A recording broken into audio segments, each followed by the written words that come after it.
أنور خليل، رئيس جمعية ارت وورك. حنا اليوم في المحطة الخامسة ديال قافلة البحث عن المواهب في مدينة سلا، في اللي كتجي في اطار مدرسه ارت سكول اللي هي اول مدرسه ديال الفنون بمدينه سلا.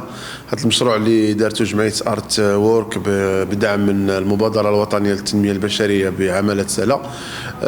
القافله هي قافله للبحث عن المواهب في مجال الفن الكوميدي والمسرحي، طبعا اللي كتعتبروا من الشعب اللي غادي تقرى في المدرسه، بالاضافه للعدد من الشعب الاخرى، من بينها السمعي البصري، من بينها الفنون التشكيليه، من بينها التسويق الرقمي، صناعه المحتوى. يعني كاين هناك عدد من الشعب اللي غادي تكون في مدرسه ارت سكول.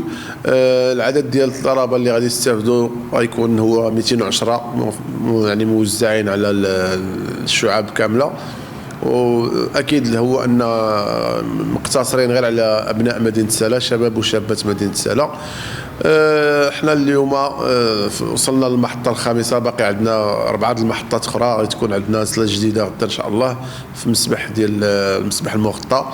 يوم الاثنين غيكون عندنا مقنادل في المركب السوسيو ثقافي اللي كاين في مقنادل. يوم الثلاثاء عندنا في عامر في مركز كفاءة الشباب في عامر.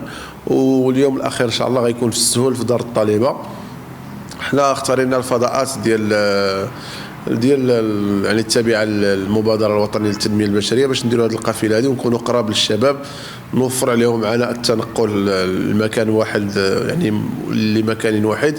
ففضلنا اننا يعني نمشيو في نشاط القرب، اننا نمشيو على مجموعه ديال الاحياء في مدينه سلا. حنا ما عندناش حمام، عندنا ديس ديال جنة. عرفتي حنا الابداع السميه ما كاينش. مثلا لقيتي مسجد السلام، حمام الصيد، صالون هويان، حمام محلبة خلود، حمام محلبة خلود. ابداع ما كاينش.